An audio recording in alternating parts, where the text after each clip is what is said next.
आप सभी कक्षा 6 के सभी छात्रों का स्वागत है हमारी वीडियो में।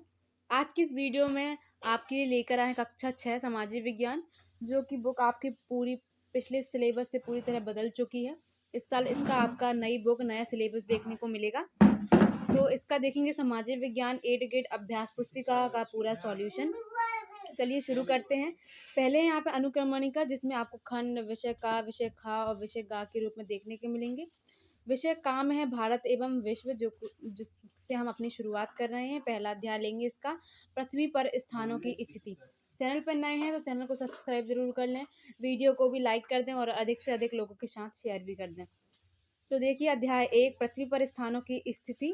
पहला है प्रश्न आपका, प्राकृतिक आकृति जैसे कि पर्वत, पठार, मैदान और नदियों को दर्शाने वाला मानचित्र क्या कहलाता है? तो इसका उत्तर हो जाएगा, जो ये सब दर्शाता है वो मानचित्र कहलाता है, भौतिक मानचित्र।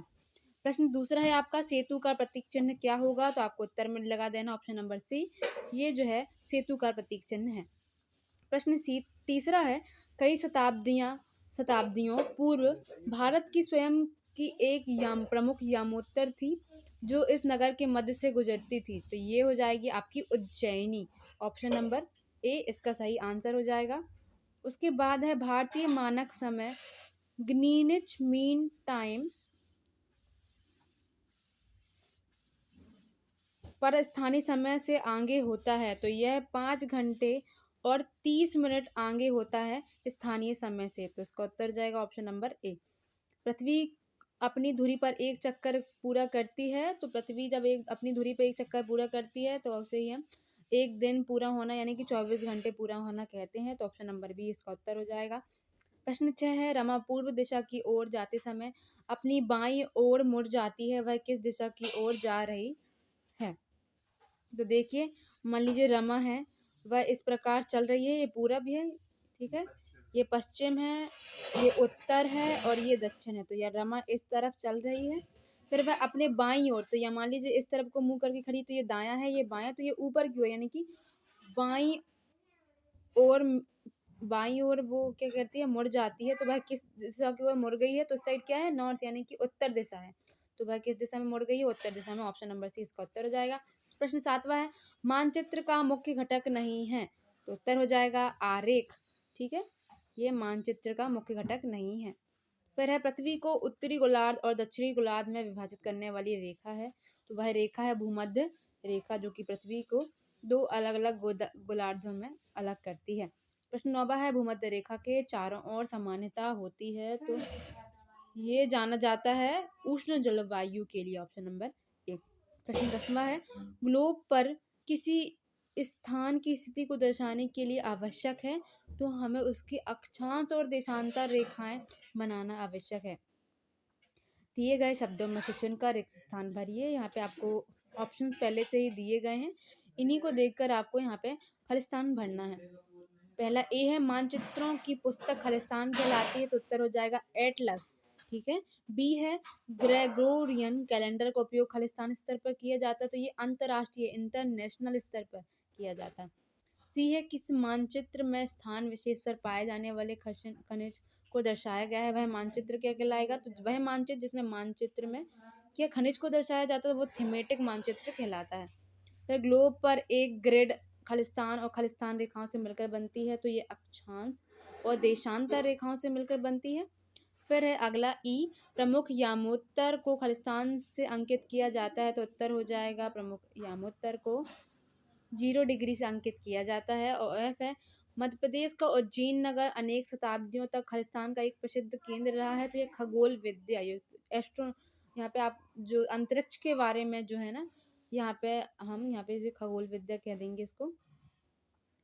एक सेकेंड, थोड़ा सा नीचे आ गए हैं स्क्रॉल करते करते, ठीक है, खगोल विद्या कर लिया था। फिर जी है, अंतर्राष्ट्रीय तिथि रेखा को पार करने पर तिथि में खालिस्तान दिन का परिवर्तन होता है। तो ये एक दिन का परिवर्तन होता है। उसके बाद ग्लोब खालिस्तान का एक प्रतिरूप है। तो ग्लोब जो होता है वो पृथ्वी का एक प्रतिरूप, प्रतिरूप मतलब क्या होता है, नमूना या मॉडल। फिर आई है, मानचित्र के दाएं और बना 4 तीरों का निशान क्या कहता है? तो ये देखिए, मानचित्र के आप दाएं और ऐसा देखेंगे, वहाँ पे EWN और यहाँ पे नीचे S लिखा होता है। तो ये दिशाओं को दर्शाता है कि उत्तर, दक्षिण, पूरब, पश्चिम। फिर है जे, उत्तर और दक्षिण ध्रुव के निकट जलवायु कैसी होती है? तो उत्तर दक्षिण ध्रुव के निकट ठंडी जलवायु होती है, वहाँ पे बर्फ जमी होती है, राइट। फिर अति लघु उत्तरीय प्रश्न को देख लेते हैं। पहला प्रश्न है आपका, भारत के राज्यों की सीमा जानने के लिए आप किस प्रकार के मानचित्र का उपयोग करेंगे? तो उत्तर हो जाएगा, भारत के राज्यों की सीमा जानने के लिए हम राजनीतिक मानचित्र का उपयोग करेंगे। फिर है चतुर्दिश में कौन कौन सी दिशाएं सम्मिलित है? तो ये तो सभी को पता होगा, उत्तर पूर्व दक्षिण पश्चिम 4 दिशाओं को सम्मिलित किया जाता है। आप पूरा पश्चिम उत्तर दक्षिण क्रम बदल कर भी लिख सकते हैं। छठवां देखिए, यदि एक टेबल लैंप के सामने ग्लोब को रखा जाए, ग्लोब पर प्रकाशित भाग क्या स्पष्ट करता है? तो यदि एक टेबल लैंप पर ग्लोब के सामने रखा जाए तो ग्लोब का वह भाग जो लैंप की रोशनी से प्रकाशित होगा उस भाग में दिन दर्शाता है, और जबकि दूसरा भाग जो प्रकाशित नहीं होता वह रात को दर्शाता है। ठीक है, यहाँ पे दर्शाता है। ठीक है, जैसे कि ये ग्लोब है मान लीजिए, है ना। हम यहाँ पे इसको मान लीजिए एक लैंप रखते हैं, तो लैंप का प्रकाश जिस ओर पड़ेगा तो वहां पे मान लीजिए दिन हो रहा है, और जिस ओर नहीं पड़ेगा मतलब वहां पे रात हो रहा है। तो ये इस प्रकार से हम आपको दर्शाएंगे। नाविक, सातवां है, नाविकों द्वारा दिशाओं को जानने के लिए किस यंत्र का प्रयोग किया जाता है? तो उत्तर देखिए, नाविक मतलब जो नाव चलाते हैं, तो नाविकों द्वारा दिशाओं को जानने के लिए कंपास नामक यंत्र का उपयोग किया जाता है। कंपास एक उपकरण है जिसमें एक चुंबकीय सुई होती है जो हमेशा उत्तर दिशा की ओर इंगित करती है, जिससे नाविकों को दिशा का पता चल जाता है। ठीक है, चुंबकीय सुई जो होगी वो उत्तर दिशा की ओर जैसे ही करती है, तो उन्हें पता होता है कि चुंबकीय सुई उत्तर दिशा की ओर अंकित होगी, तो उस हिसाब से वह उस ओर मुंह करके बाकी दिशाओं का पता लगा लेते। मान लीजिए चुंबकीय सुई ने ये किया कि हाँ ये उत्तर की दिशा है, ठीक है, तो इस साइड मुंह किया, तो वो इस साइड खड़े होकर पता लगाएंगे, उत्तर के पीछे दक्षिण, और इस तरफ पूरब और इस तरफ पश्चिम, तो इस तरह से वो सभी दिशाओं को पता लगा लेते थे। आठवां है, पृथ्वी के किसी स्थान का पता किन रेखाओं से लगाया जाता है? तो उत्तर देख लीजिए, पृथ्वी पर किसी स्थान का पता अक्षांश और देशांतर रेखाओं से लगाया जाता है। अक्षांश रेखाएं पूर्व पश्चिम दिशा में खींची जाती हैं और भूमध्य रेखाएं से उत्तर या दक्षिण की ओर मापी जाती हैं। देशांतर रेखाएं उत्तर पूर्व दिशा में खींची जाती हैं और प्रधान मध्याह्न रेखा से पूर्व की ओर पश्चिम की ओर मापी जाती हैं। फिर नौवा, मानचित्र को और किस नाम से जाना जाता है? तो उत्तर देखिए, मानचित्र को स्थलाकृतिक मानचित्र या टोपोग्राफिक मैप के रूप में भी जाना जाता है। ग्लोब पर देशांतर रेखाओं की कुल संख्या कितनी होती है? तो ये मोस्ट इंपॉर्टेंट क्वेश्चन है। तो ग्लोब पर देशांतर रेखाओं की कुल संख्या है 360। इसमें 180 है पूर्वी देशांतर और 180 है पश्चिमी देशांतर। फिर लघुत्तरीय प्रश्न शुरू हो जाते हैं। चार प्रमुख दिशाओं को ज्ञात करने का सरल तरीका क्या है? तो उत्तर देखिए, चार प्रमुख दिशाएं क्या क्या हैं, पहले उनको नाम बता देंगे। उत्तर, दक्षिण, पूरब, पश्चिम। इन दिशाओं को ज्ञात करने के लिए कंपास का उपयोग कर सकते हैं, या सूर्योदय या सूर्यास्त की दिशा का उपयोग कर सकते हैं। सूर्योदय पूर्व दिशा में होता है और सूर्यास्त पश्चिम दिशा में होता है। फिर है IST और GMI संक्षिप्त शब्दों का पूर्ण रूप लिखिए। तो इनका फुल फॉर्म लिखना है, तो IST होता है इंडियन स्टैंडर्ड टाइम और GMT होता है ग्रीनिच मीन टाइम। ठीक है, ये भी मोस्ट इंपॉर्टेंट क्वेश्चन है, ऑब्जेक्टिव वगैरह में बहुत पूछा जाता है। फिर है तीसरा, यदि ग्रीनिच पर दोपहर के 12 बजे हैं तो 15 डिग्री पूर्व तथा 30 डिग्री पूर्व पर क्या समय होगा? तो यदि ग्रीनिच पर दोपहर के 12 बजे हैं तो 15 डिग्री पूर्व पर 1 बजे होंगे और 30 डिग्री पूर्व पर 2 बजे का समय होगा। ऐसा इसलिए क्योंकि 15 डिग्री यामोत्तर पर स्थानीय समय 1 घंटा जुड़ता है। ठीक है, तो हर 15 डिग्री के लिए हम क्या करते हैं, उस समय में 1 घंटा जोड़ देते हैं। जैसे कि हमें 15 डिग्री है तो हम 12 में 1 घंटा और जोड़ देंगे, तो ये हो जाएगा 1 बज जाएंगे, तो यहाँ पे 1 बजेगा और यहाँ पे 2 बजेगा। मान लीजिए यहाँ पे अगर मान लीजिए 45 होता तो हम 3 घंटे जोड़ देते, तो 3 बजता है। इस प्रकार से आप समय निकालेंगे। फिर है प्रश्न 4, मोहन के बगीचे का एक साधारण मानचित्र जो 60 मीटर लंबा और 40 मीटर चौड़ा आयताकार क्षेत्र है। तो देखिए, बगीचे का साधारण मानचित्र हमको तैयार करना है इस माप के अकॉर्डिंग। 10 मीटर को हम 1 सेंटीमीटर मांगेंगे, क्योंकि हम अपने एक छोटे से पेज पे हम 10 मीटर तो नहीं बना सकते, है ना, क्योंकि वो बहुत लंबा, इतनी तो हमारी कॉपी भी नहीं होगी। तो हम 1 सेंटीमीटर को 10 मीटर मानेंगे, और 60 मीटर तो हमारा यहाँ पे 60 है, तो 1 सेंटीमीटर 10 मीटर के बराबर है, तो 60 मीटर होगा 6 सेंटीमीटर के बराबर, और 40 मीटर हो जाएगा 4 सेंटीमीटर के बराबर। फिर हम स्केल से माप लेंगे और इस प्रकार से मानचित्र बनाएंगे। ठीक है, तो देखिए क्या करना है, लंबाई हम बनाएंगे, ठीक है, 6 सेंटीमीटर, और चौड़ाई बना देंगे हम 4 सेंटीमीटर की। ठीक है, और बगीचे का ही यहाँ पे लिख देंगे, बगीचे का एक साधारण मानचित्र। फिर है अंतर्राष्ट्रीय तिथि रेखा से क्या आशय है। तो उत्तर लिखेंगे ग्रीनिच पर स्थित मुख्य यामी उत्तर, जिसके विपरीत की रेखा लगभग 180 अंश देशांतर पर है, उसे अंतर्राष्ट्रीय तिथि रेखा कहा जाता है। छठवा देखिए वराह मेहर कौन थे, इनका संबंध मध्य प्रदेश के किस क्षेत्र से था। तो वराह मेहर एक प्राचीन भारतीय खगोल शास्त्री, गणितज्ञ और ज्योतिषी थे जो 6ठी शताब्दी ईस्वी में रहते थे। उनका जन्म उज्जैन में हुआ था, जो भारत के मध्य प्रदेश राज्य में है। उन्होंने खगोल विज्ञान, गणित और ज्योतिष में महत्वपूर्ण योगदान दिया। फिर देखिए मानचित्र में उपयोग जाने वाले प्रतीक चिन्हों के रूप चिन्ह बनाइए। तो आप कलर का उपयोग भी कर सकते हैं। वृक्ष के लिए देखिए ये प्रतीक चिन्ह है जो कि नॉर्मली देखा जाता है। पुलिस स्टेशन के लिए PS लिख देंगे। तालाब के लिए ये देखिए इस प्रकार से आप तालाब बना देंगे। और पक्की सड़क के लिए एक जॉइंट वाली पक्की सड़क। फिर देखिए मानचित्र के प्रमुख घटकों के नाम लिखकर समझाइए। तो मानचित्र के प्रमुख घटक हैं दूरी, दिशा और प्रतीक। तो दूरी मानचित्र पर दो स्थानों के बीच की दूरी को दर्शाने के लिए दूरी का उपयोग करते हैं। दिशा में देखिए मानचित्र पर दिशा का उपयोग स्थानों की सापेक्ष स्थिति को दर्शाने के लिए किया जाता है। प्रतीक मानचित्र पर विभिन्न वस्तुओं को दर्शाने के लिए प्रतीकों का उपयोग किया जाता है। मानचित्र व रेखा चित्र में अंतर स्पष्ट कीजिए। तो मानचित्र एक क्षेत्र का सटीक माप और पैमाने के साथ प्रतिनिधित्व होता है, जबकि रेखा चित्र एक आलेखन जो पैमाने पर आधारित न होकर याददाश्त और स्थानीय प्रेक्षण पर आधारित होता है। दूसरा मानचित्र में दिशा, दूरी, प्रतीकों का उपयोग किया जाता है, जबकि रेखा चित्रों का उपयोग कलात्मक उद्देश्यों के लिए भी किया जाता है।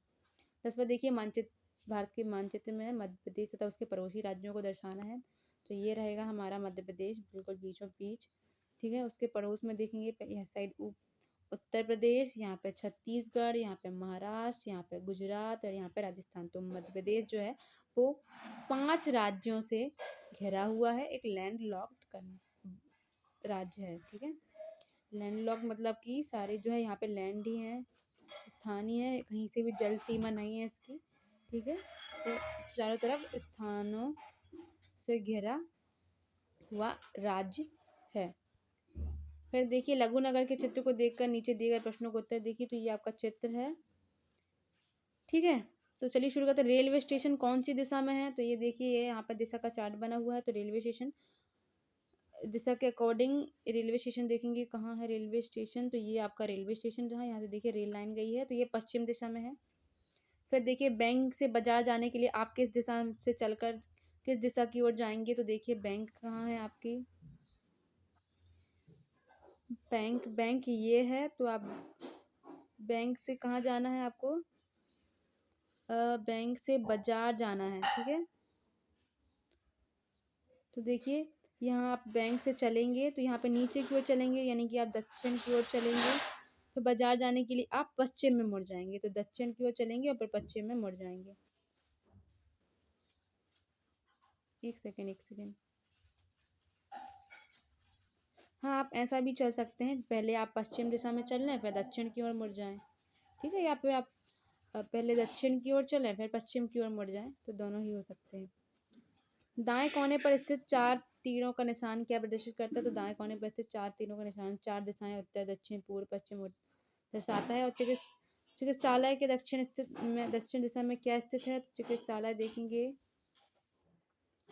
चिकित्सालय ये रही, इसके दक्षिण दिशा में क्या स्थित है। तो ये पूरब है, ये पश्चिम, ऊपर उत्तर है, नीचे दक्षिण है। तो बाजार स्थित है। ठीक है, फिर देखिए मानचित्र कितने प्रकार के होते हैं बताइए। तो मानचित्र 3 प्रकार के होते हैं, भौतिक, राजनीतिक और थीमेटिक। फिर अक्षांश एवं देशांतर रेखाओं में अंतर बताइए। तो अक्षांश रेखाएं पूरा पश्चिम दिशा में खींची जाती हैं, जबकि देशांतर रेखाएं उत्तर दक्षिण दिशा में से खींची जाती हैं। दूसरा अक्षांश रेखाएं समानांतर होती हैं, जबकि वही देशांतर रेखाएं समांतर नहीं होती हैं। मानचित्र चौथा है मानचित्र में निर्देशकों का उपयोग क्यों किया जाता है। तो मानचित्र में निर्देशकों का उपयोग किसी स्थान को सटीक रूप से निर्धारित करने और मानचित्रों पर वस्तुओं की स्थिति को दर्शाने के लिए किया जाता है। ग्लोब का चित्र बनाकर निम्नांकित को दर्शाइए। भूमध्य रेखा, उत्तरी गोलार्ध, दक्षिणी गोलार्ध। ठीक है, ये सब देखिए। तो ये आपका एक ग्लोब का है। तो ये बीचों बीच जो ये रेखा जाती है जो कि उत्तरी और दक्षिणी गोलार्ध को अलग करती है, वो भूमध्य रेखा कहलाती है। ऊपर का जो हो जाएगा ये नॉर्थ दिशा है, तो ये उत्तरी गोलार्ध, नीचे की ओर दक्षिणी गोलार्ध हो जाएगा। और जो ये रेखाएं हैं, है ना, ये कुछ इस प्रकार की रेखाएं हैं, ये देशांतर रेखाएं, और ये ऐसी रेखाएं जो हैं वो अक्षांश रेखाएं हैं। तो इस प्रकार से आपको दर्शा देना है। ये थी वीडियो पसंद आई तो वीडियो को लाइक, चैनल को सब्सक्राइब करें। मिलेंगे अगली वीडियो में अगले अध्याय के साथ। तब तक के लिए धन्यवाद।